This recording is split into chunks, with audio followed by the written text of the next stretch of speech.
que muchas personas están pidiendo ayuda social, pero quitarles, como según yo, es quitarle los beneficios que uno puede recibir. Usted como abogado y uno de los pioneros para subir los sueldos mínimos en tema de la CUT, ha luchado mucho. Yo he visto sus declaraciones, sus discursos, la lucha en todo que ha participado.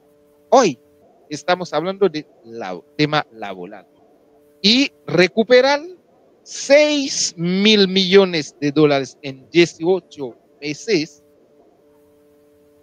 ¿Qué significa eso para usted como persona? No voy a decir como abogado, no voy a entrar en esa parte, pero como persona.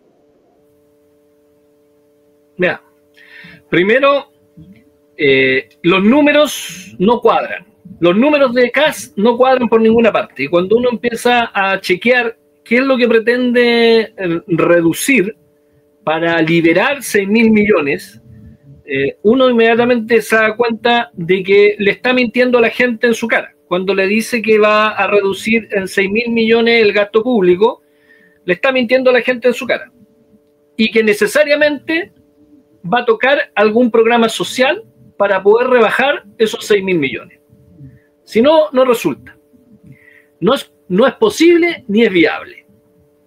Por ejemplo, ya que Sergio recién estaba hablando justamente de esta promesa de desvincular a un número de funcionarios públicos por estos 100.000 parásitos, que también es una exageración que no corresponde. Fíjate que esos 100.000 que dice CAS que contrató Boric, esos parásitos que dice Valenzuela, ya está aclarado que una parte importante corresponde a los SLEP, a los servicios de educación traspasados. O sea, no fueron contratos de Boric, de amigotes de Boric, sino que eran los profesores, los directores de las escuelas que se fueron ahora a este sistema público y el Estado les está pagando a través de esa vía, y son nuevos contratos, pero son nuevos contratos que vienen de otro lado, no son amigotes de Boric, están en el sistema. Los funcionarios municipales que se contrataron en los distintos municipios, porque hubo elecciones municipales el año pasado y se renovaron gente, ingresaron nueva gente, hubo movimiento, y hay una cifra marginal que son funcionarios públicos contratados durante la administración Boric. De hecho, Boric ha sido el presidente que menos funcionarios públicos ha despedido. Boric, en los servicios públicos, la mayoría de la gente que contrató Piñera sigue trabajando en un servicio público porque Boric no despidió a casi nadie. ¿A quiénes desvinculó? A los asesores, el jefe de gabinete, obviamente a los jefes de servicio, que tenía que nombrar que fueran de su confianza, pero el resto del personal no fue tocado. Entonces, el grupo es muy marginal lo que realmente contrató Boric. Entonces me van a decir que que despidiendo operadores políticos, como dice CAS, va a reducir 6.000 millones. No reduce 6.000 millones con eso, porque de hecho la mayor cantidad de funcionarios públicos que tiene el Estado, ¿sabes tú cuánta plata es en sueldos? ¿Cuánta plata gasta el Estado chileno en sueldos al año? 13 billones en remuneraciones en los distintos servicios públicos. Tendrías que desbaratar el Estado.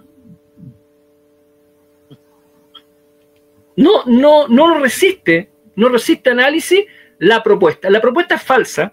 La propuesta en sí supone la eliminación, y lo dice en su programa, de ciertos servicios. Por ejemplo, en el propio programa de CAS declaran que van a eliminar el aporte solidario que beneficia a la PGU. La reforma previsional que aprobamos este año, el programa de Kast dice que si él es presidente la va a eliminar.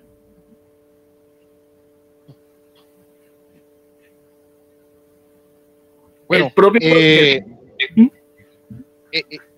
si se pronuncia de esa manera, sabemos que su comando no ha votado a favor de ese proyecto. Exacto.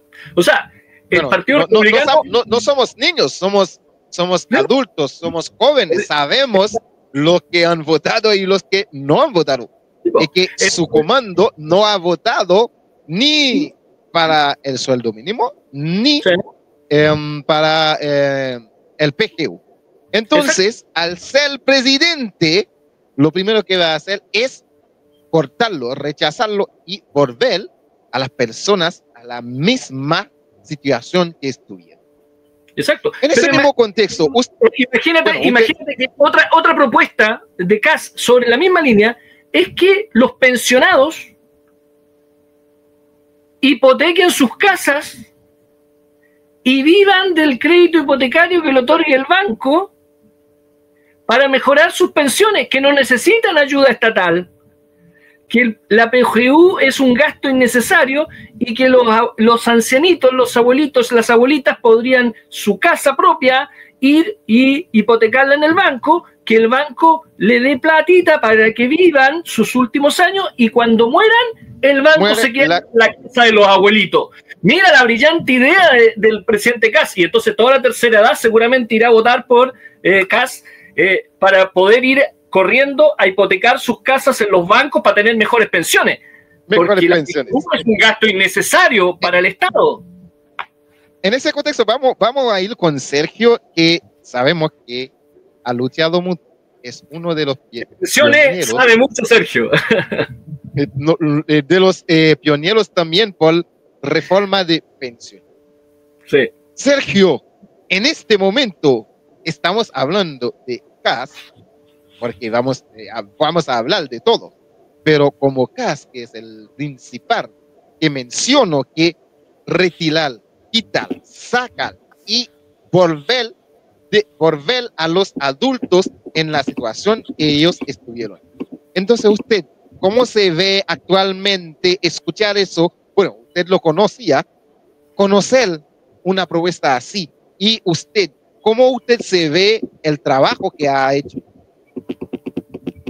Sí, mira, lo primero que hay que decir que la propuesta de Kast es, la propuesta se llama Chao Préstamo, y él propone, esto es una cosa técnica, pero es bueno que se entienda, dentro de la reforma se establece un mecanismo de autopréstamo, ¿cierto?, o de préstamo para el Estado y que después se devuelve con intereses para pagar los beneficios del nuevo seguro social que se empieza a pagar ahora en enero.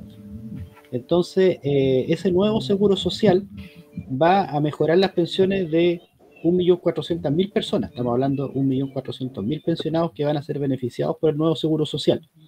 Entonces él dice, mira, yo voy a eliminar el desechado préstamo, voy a eliminar el préstamo que se hace de un 1.5%.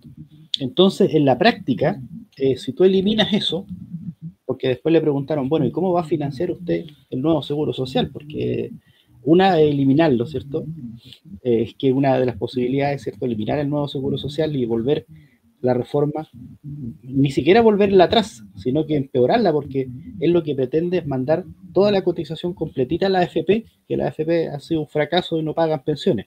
Entonces, él salió con una respuesta mucho más, mucho peor, porque él dice, mira, yo voy a eliminar el préstamo, con su propuesta Chao Préstamo, y eso lo voy a pagar con plata de impuestos. Entonces, si tú haces la cuenta, ¿cuánto necesita él para pagar con impuestos lo que se va, digamos, para reemplazar este mecanismo del préstamo de los cotizantes? Son 4.000 millones de dólares. son 4.000 millones de dólares. Entonces, él ya tiene un problema porque él dice, yo voy a reducir 6 y va a necesitar 4. ¿Ah? Entonces, la verdad que con esa idea, lejos de reducir, ¿cierto? Reducir de los gastos los va a aumentar. Y eso va a ser un traspaso fenomenal. Si es que lo llega a cumplir, va a ser un traspaso fenomenal de recursos para la AFP, que son entidades privadas, ¿cierto?, con fines de lucro, y que han sido un fracaso en este país, y que producto de eso el Estado tiene que hoy día pagar la PGU, crear este nuevo seguro social. Entonces, mira, yo, más allá de esas anécdotas de lo que estamos hablando de CAS, yo quiero volver al video que nos mostraste, porque independientemente de lo que se diga en las elecciones, ¿cierto?, en este año electoral, la verdad es lo que dice la presidenta, digamos, de los empresarios en ese discurso. Chile no es un país que se cae a pedazos.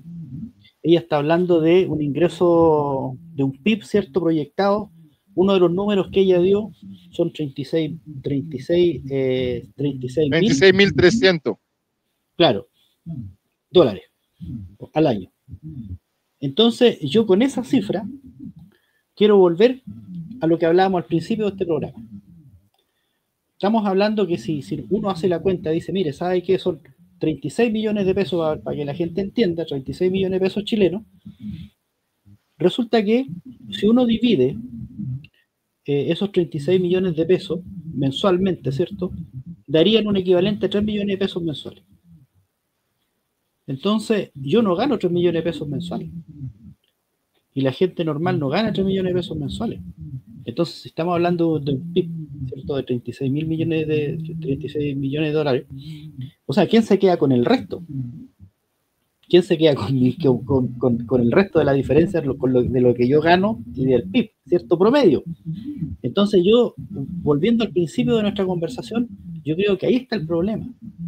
No sacamos nada con tener un PIB de 36.000 millones de dólares y estar al nivel de países como España, como Grecia, si resulta que tú no tienes leyes que protejan al empleo, no tienes leyes sociales, no tiene un ingreso mínimo que realmente satisfaga las necesidades, porque el ingreso mínimo lo que supone es que la persona que trabaja deja de ser pobre. Ese es lo fundamental, o sea, no puede haber una persona que trabaje y que sea pobre. Entonces, por otro lado, tenemos las personas que están desempleadas. Y tenemos que también como sociedad hacernos cargo de eso. Tenemos que tener un seguro para las personas que están desempleadas, pero un seguro de verdad. Para las cuidadoras, por ejemplo, para la gente que no puede trabajar porque tiene que hacerse cargo de un adulto mayor, tiene que hacerse cargo de los hijos, que principalmente son las mujeres, dicho sea de paso. Nosotros como sociedad tenemos que avanzar en reconocer ese trabajo, que no es un trabajo remunerado. Hoy día tenemos que darle una retribución, tenemos que reconocer que eso es un trabajo, ¿cierto?, y que apoya a la sociedad, y que, por ejemplo, en el caso de los hombres, que van a trabajar, y en el caso de la mujer que se dedica, por ejemplo, al cuidado de los adultos mayores, de los niños, si no fuera por el trabajo que se hace de cuidados por parte de la mujer, el hombre no podría salir a trabajar.